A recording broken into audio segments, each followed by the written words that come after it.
son autorité comme ça, et tout le monde a compris que Moïse, c'est Dieu qui l'a établi, même s'ils ne sont pas contents, mais le fait de retrouver plus tard les fils de Corée qui chantent pour Dieu nous montre que Dieu fait grâce, que Dieu fait grâce, que ce que la parole de Dieu dit, qu'il ne punit pas le Fils à cause de la condamnation du Père, c'est vrai, c'est vrai. On pourrait penser que cette lignée est maudite, mais non, Dieu a relevé la descendance de Corée. Il y a eu Joël, un des fils de Corée, qui a donné naissance à des enfants, et puis David a pu les prendre dans l'organisation de la louange dans le temple, et ces personnes sont inspirées, ils ont reçu l'inspiration du Saint-Esprit, et ils ont composé plusieurs chants. Maintenant, vous le savez, quand vous lirez dans les psaumes et que vous verrez les fils de Corée, sachez que ça fait allusion à la grâce de Dieu. Amen. Ça fait allusion à la restauration spirituelle que Dieu peut nous accorder encore aujourd'hui. Ça fait allusion tout simplement au salut de Dieu, parce que Dieu est un Dieu qui revient sur ses décisions. Donc ce verset premier nous parle des fils de Corée. Et ce premier verset nous dit que c'est des chants d'amour. Alors, nous lisons, donc dans ce psaume, il y a deux parties. Une première partie qui va s'adresser au roi, et une deuxième partie qui va s'adresser à la reine. Et cette première partie qui va faire ressortir la beauté donc du roi, comme je dis. À partir du verset 2, il est écrit « Des paroles pleines de charme bouillonnent dans mon cœur. Je dis, mon œuvre est pour le roi. Que ma langue soit comme la plume d'un habile écrivain. Tu es le plus beau des fils de l'homme. La grâce est répandue sur tes lèvres. C'est pourquoi Dieu t'a béni pour toujours. Vaillant guerrier et saint ton épée, ta parure et ta gloire. Oui, ta gloire, sois vainqueur, monte sur ton char. Défends la vérité, la douceur et la justice, et que ta droite se signale par de merveilleux exploits. On va s'arrêter pour l'instant là, et le psalmiste dit des paroles pleines de charme bouillonnent dans mon cœur. Des propos merveilleux sont là dans mon cœur. Des propos merveilleux sont dans mon cœur. Et c'est pour le roi. Et il va dire... Tu es le plus beau des fils de l'homme. On parle ici de la beauté de notre Seigneur Jésus-Christ. Je vais arriver lorsque le psalmiste va faire allusion à la beauté en disant mais tu es le plus beau, non pas simplement quelqu'un qui fait partie des belles personnes qu'on peut avoir, mais il a osé dire que tu es le plus beau des fils de l'homme. Et lorsqu'on parle de cette beauté, vous savez, la beauté pour nous, aujourd'hui, on la vit différemment, on la comprend différemment, et on va parler, nous, quand on parle de beauté, peut-être plus de l'apparence, mais à ce moment-là, et puis ici dans ce passage, lorsque la Bible parle de beauté, la Bible ne parle pas simplement de l'apparence. Certes, l'apparence va venir, mais la Bible va parler d'abord de ce qui est remarquable. Ce qui est remarquable. Tu es remarquable. Et nous voyons que Jésus-Christ, c'est un sauveur, un Seigneur remarquable. La Bible parle de ce qui peut attirer le charme des autres. C'est d'ailleurs pour ça qu'il dira ici des paroles pleines de charme, ce qui peut pousser à l'adoration, ce qui peut pousser à la louange. Et la Bible parle de ça. Lorsque la Bible parle de beauté, la Bible parle de gloire, de magnificence. La Bible parle de ce qui est majestueux, ce qui est digne d'honneur, ce qui peut provoquer la fête et la réjouissance dans le cœur des autres. Et dans la suite de ces versets, il est en train de décrire un peu ce qui fait cette beauté de Jésus-Christ. Il va lui dire d'abord parce que tu as la grâce, tu as la grâce. Et lorsque Jésus-Christ parle, mais regardez Jésus-Christ dans tout son ministère et regardez-nous aujourd'hui, eh bien, on pourrait comprendre ce qu'il dit en disant que des paroles pleines de grâce sont sur tes lèvres. Jésus ne va jamais avoir des mots déplacés vis-à-vis de quelqu'un, jamais. Il ne va jamais insulter quelqu'un, même si on lui fait du tort. Il n'y a pas de propos qui va condamner quelqu'un, qui va sortir de sa bouche. Mais Jésus a un regard de compassion, même si, et on reviendra là-dessus tout à l'heure, parce que dans Ésaïe chapitre 53, il est dit qu'il n'avait ni beauté, ni éclat pour attirer le regard des hommes. Et on verra un peu ce que Esaïe voudrait dire, mais on sait que Jésus, il a toujours des paroles empreintes de compassion. Empreinte de compassion. Il a toujours des paroles qui sont remplies d'amour. Il a toujours des paroles qui montrent qu'il ne méprise personne. Sur tes lèvres, il y a des paroles de grâce.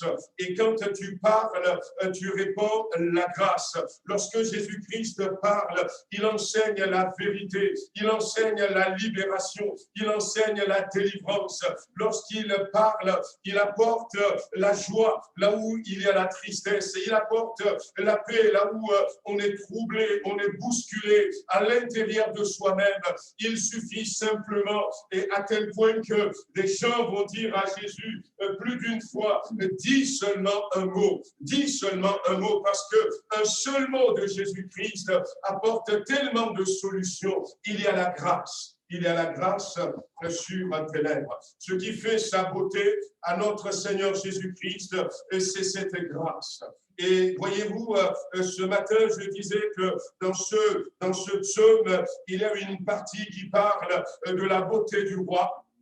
Mais il y a aussi une partie qui va parler de la beauté de la reine. Ce chant d'amour a été fait lors d'un mariage et en parlant de la beauté du roi, eh bien, nous voulons parler de ce que Dieu attend de nous. Nous voulons, en parlant de la beauté de la reine, nous voulons parler de la beauté de l'Église, de la beauté que le Seigneur désire nous communiquer ou désire que nous ayons.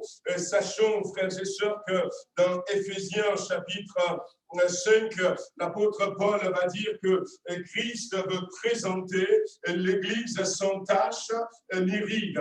Et il veut présenter l'Église dans toute sa splendeur, dans toute sa beauté. Et ce matin, là où je voudrais nous amener, c'est que nous soyons de ceux qui vont travailler aussi à aller dans le même sens, afin que ce jour-là, lorsque nous serons devant lui, eh bien, que nous soyons dans toute beauté. Alors, nous continuons, et la Bible dit que, eh bien, la grâce est répandue sur tes lèvres, et c'est pourquoi Dieu t'a béni pour toujours. Et ce qui fait la beauté de Jésus-Christ, c'est parce que non seulement il est béni par Dieu, mais il est devenu pour toujours une bénédiction. Une bénédiction. La Bible parle de Jésus et la Bible va utiliser dans Ésaïe des termes comme admirable, va utiliser des termes comme conseiller.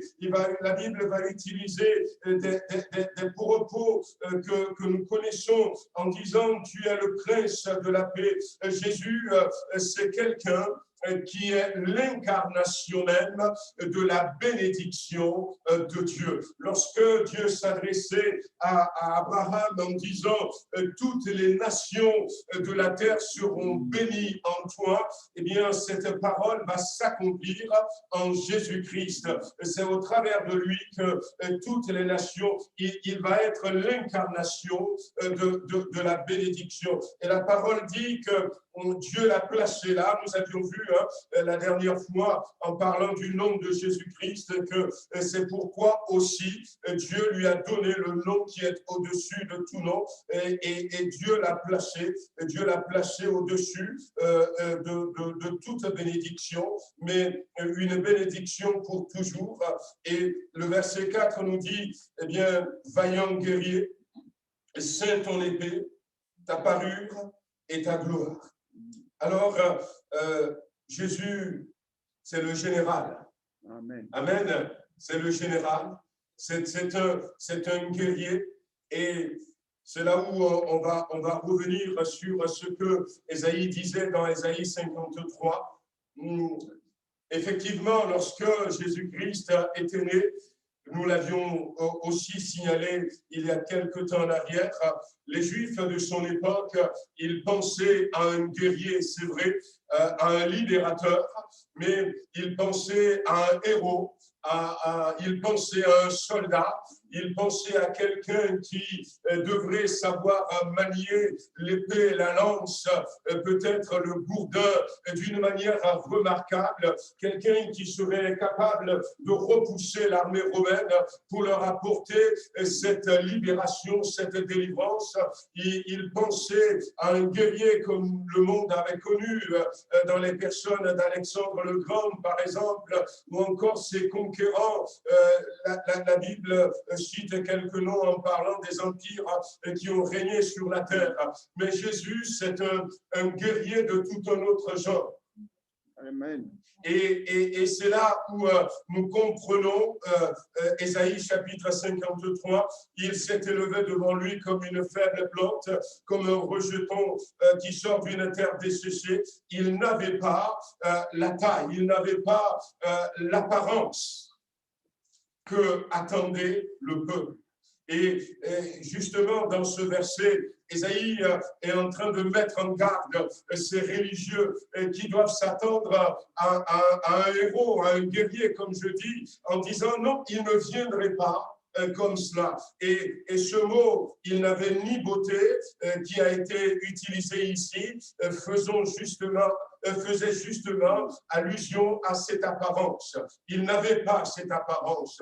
Et c'est vrai que quand on verrait Jésus dans la rue à ce moment-là, peut-être que son apparence physique, ce n'est pas ce qui va nous attirer le plus, parce que ce n'est pas là où est concentrée sa beauté. Ce n'est pas dans son apparence physique. Sa beauté, c'est plutôt dans cette colère qui va l'animer contre tout ce qui détruit la destinée des hommes. Jésus est ce guerrier qui est parti en guerre contre le péché, qui est parti en guerre contre les ténèbres et qui est parti en guerre, comme dira l'apôtre Paul, contre des ennemis que nous ne voyons pas avec nos yeux physiques.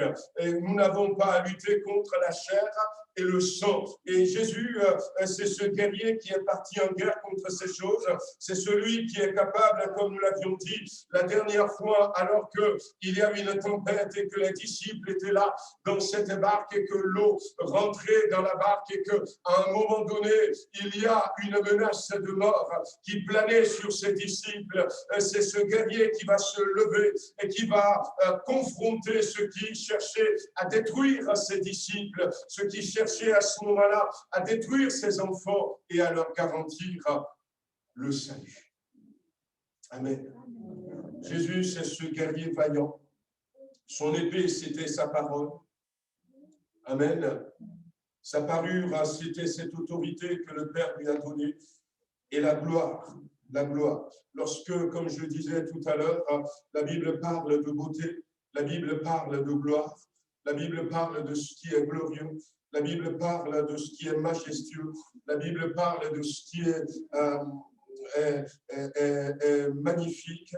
La Bible parle de ce qui est splendide, de ce qui entraîne la splendeur. La Bible parle également de ce qui est élevé au-dessus de la moyenne. La Bible parle de ça. Et la beauté de Jésus se trouve justement là. Mon bien-aimé est le plus beau de tous. On va le lire aussi dans Cantique des Cantiques. La Bible dit que la droite, et d'ailleurs, oui, c'est vrai, dans ce passage, il est dit, oui, ta gloire, sois vainqueur, monte sur ton char. Sois vainqueur, monte sur ton char.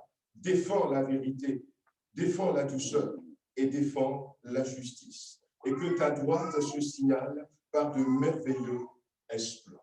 Alors, il y a un passage dans le Nouveau Testament où il va y avoir une copie. À mon avis, c'est l'Antichrist qui va se manifester lorsque le premier cheval va apparaître. Le premier cheval qui est un cheval blanc. La Bible dit que celui qui a monté ce cheval est parti en vainqueur pour vaincre. Il tenait à la main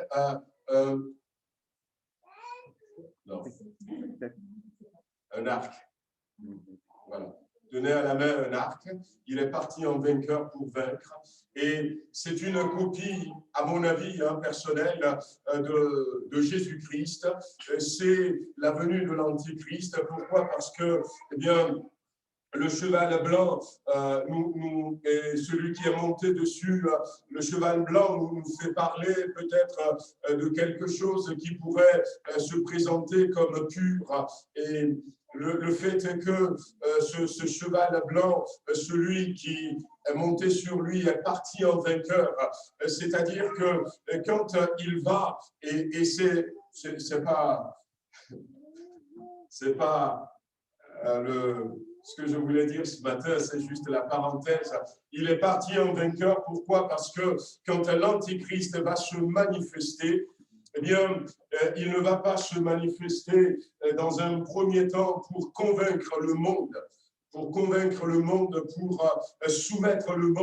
Quand lui va se révéler, le monde sera déjà soumis.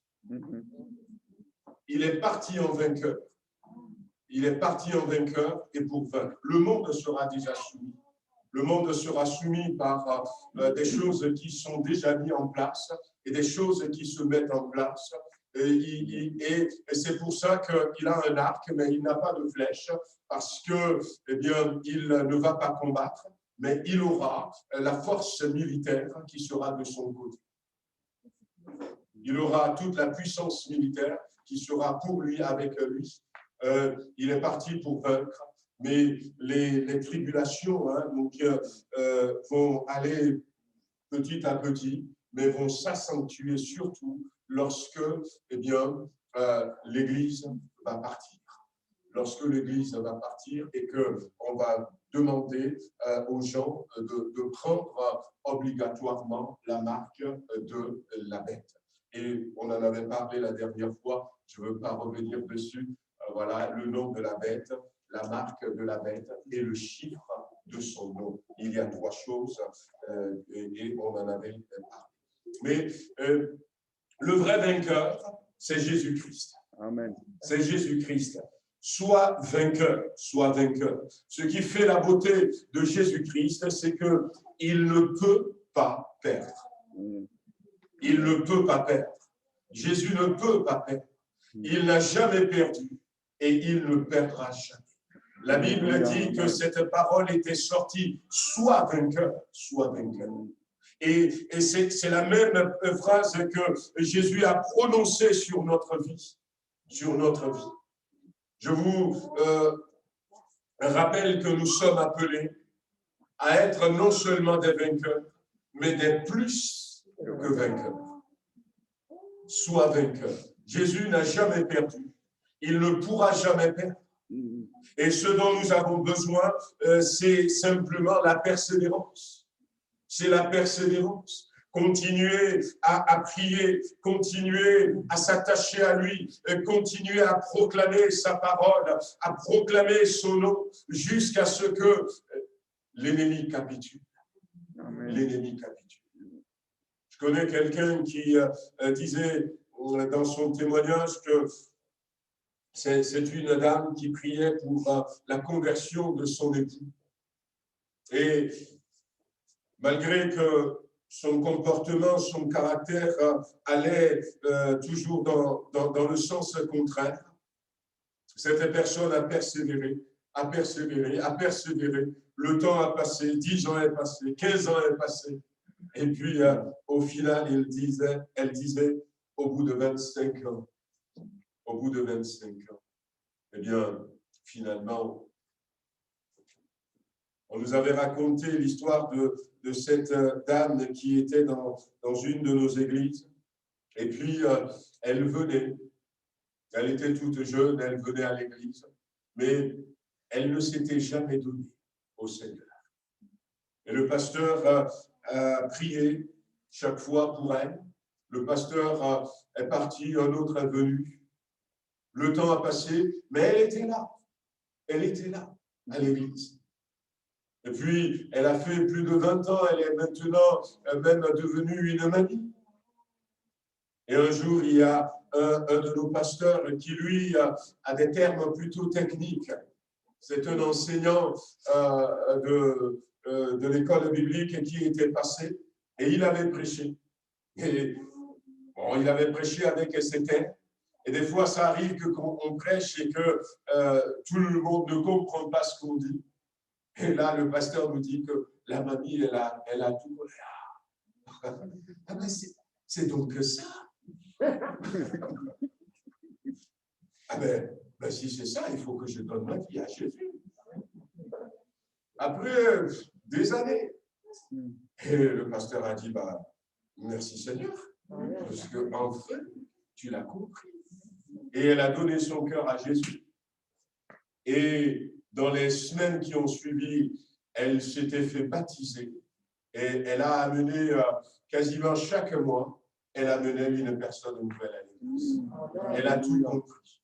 Elle a tout compris. Mais Jésus ne peut pas perdre, frères et sœurs. Sois vainqueur. Sois vainqueur. Lorsqu'il sortait, c'est ce que la parole a dit. C'était ça, la décision de son Père. Et ce qui fait sa beauté, c'est qu'il est toujours, il sera toujours vainqueur. Amen. C'est ça qui fait la beauté de Jésus-Christ. Sois vainqueur. Défends la vérité. Il n'a fait que ça. La douceur et la justice. Il faut savoir que, eh bien, dans les mots qui définissent la beauté dans la Bible, il y a aussi est beau celui qui est juste. Quand on parle de la beauté, on parle aussi de la justice. Et ce qui fait la beauté de Jésus, c'est qu'il a toujours été juste. Jusqu'à la dernière minute, où Pilate dira, je ne vois en lui aucun péché. Aucun péché. Voici là. Et Jésus a toujours défendu la vérité. Et en vous parlant de Jésus ce matin, je voulais parler aussi de la beauté de l'Église. Lorsque la Bible dira, des filles de rois sont parmi tes bien-aimés, la reine est à ta droite, parée d'or, d'Ophir. Écoute, ma fille, vois et prête l'oreille. Oublie ton peuple et la maison de ton père. Le roi porte ses désirs sur ta beauté. Puisqu'il est ton Seigneur, rends-lui tes hommages. La beauté de Christ appelle à la beauté de l'Église. L'Église est belle. Amen. L'Église est belle. L'Église est belle non pas à cause de la perfection qui règne au milieu d'elle, mais l'Église est belle parce que Christ est mort sur la croix pour l'Église. Pour l'Église. Voyez-vous, l'Église, elle est belle parce que le roi a porté son regard sur chacun d'entre nous. Amen. Ce qui fait ma beauté, ce qui fait la beauté de l'Église, c'est que peu importe, on peut trouver aujourd'hui dans le monde des sociétés, des communautés beaucoup plus organisées que nous, mieux organisées que nous.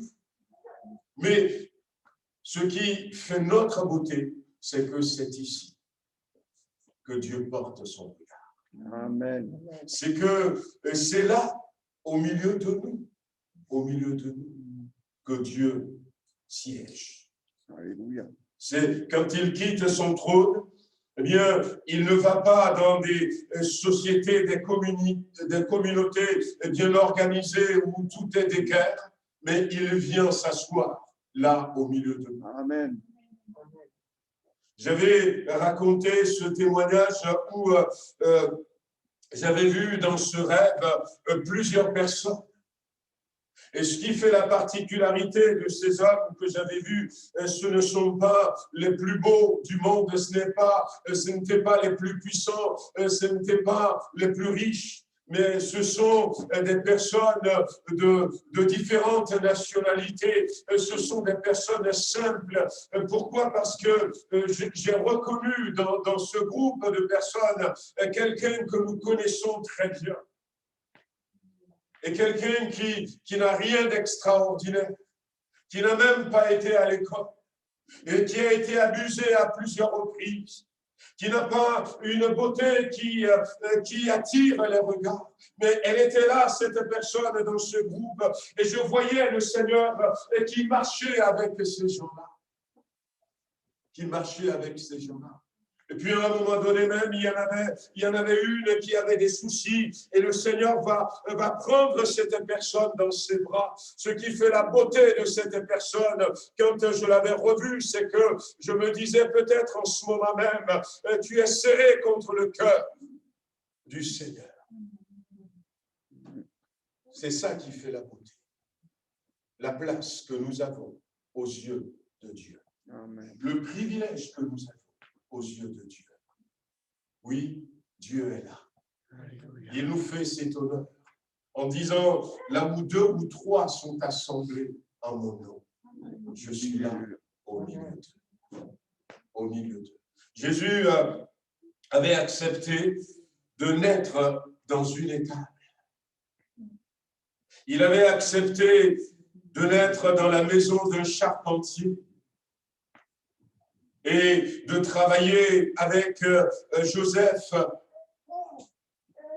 Il avait accepté cette éducation qu'ils lui ont apportée. Il avait accepté d'être l'aîné de plusieurs frères et sœurs. C'était ça, la vie qu'il avait acceptée.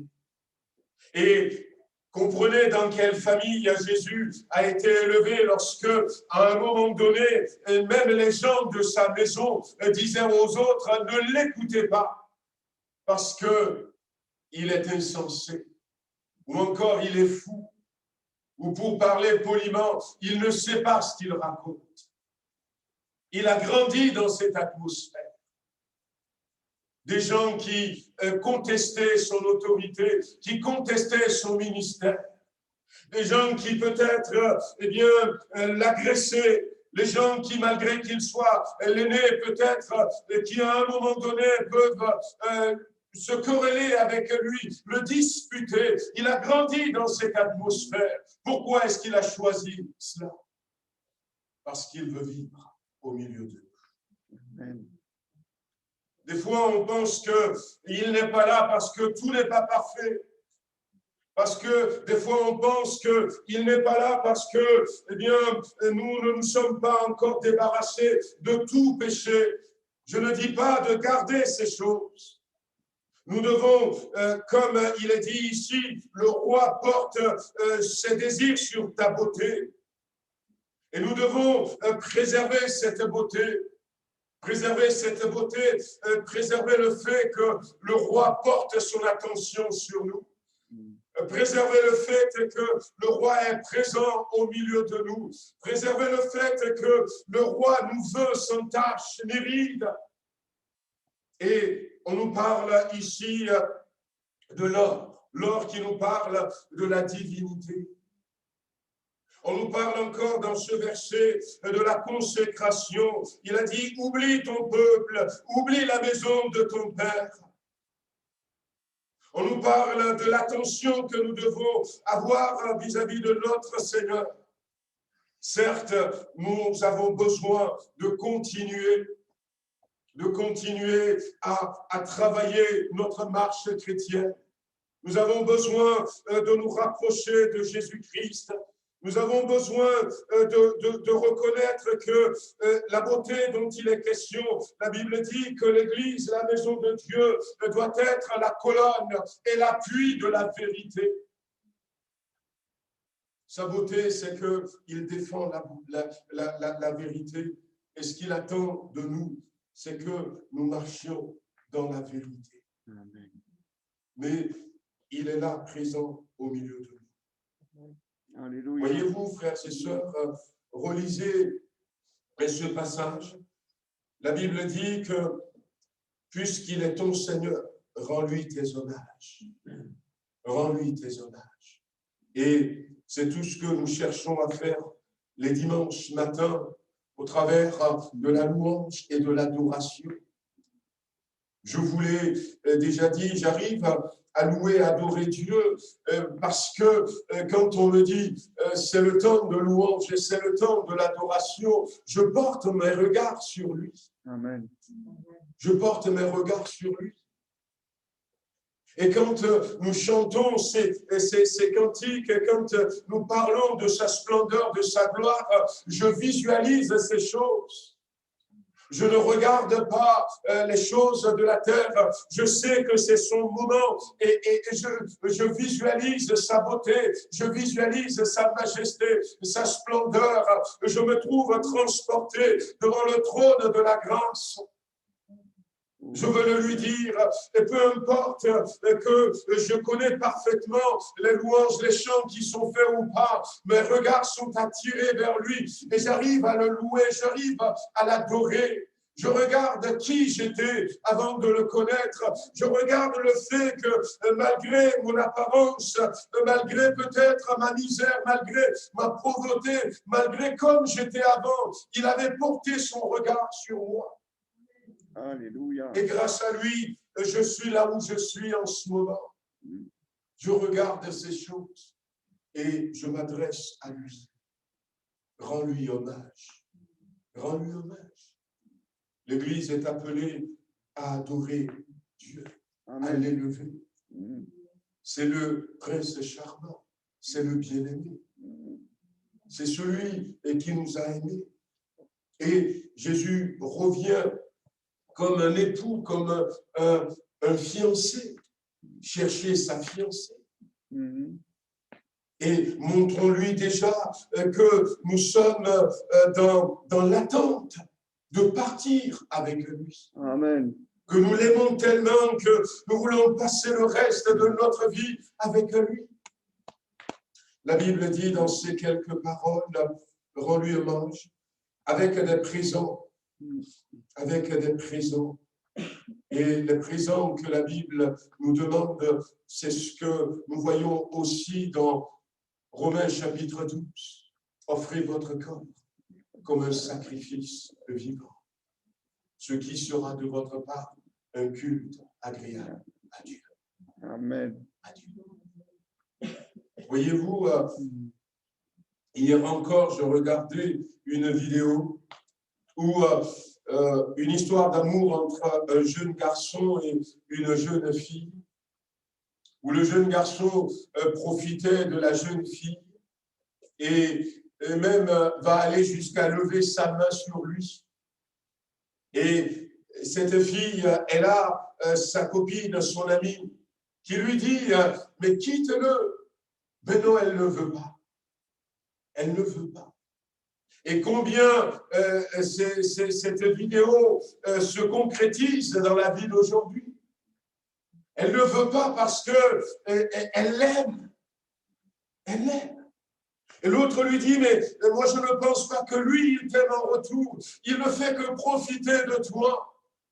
Mais elle est tellement aveuglée par l'amour. Et combien de personnes vivent ça? Mais nous sommes là devant le Seigneur qui, lui, ne veut pas profiter de nous et qui, lui, n'a aucun intérêt à tirer de cette relation qu'il a établie avec nous, qui nous aime tel que nous sommes et qui nous aime de tout son cœur et qui veut nous transporter dans le royaume de sa gloire. Amen. Et nous, on est là. On est là.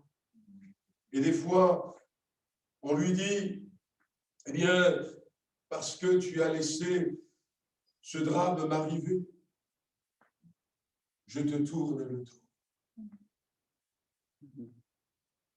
Parce que pour nous, l'amour de Jésus, c'est que je sois en bonne santé. L'amour de Jésus, c'est que mes parents vivent très très vieux et ne meurent pas. Et on a changé l'amour de Jésus pour nous. Et on n'arrive pas à rentrer dans cet amour. Et en ne rentrant pas dans cet amour, nous n'arrivons pas à vivre avec ces derniers temps.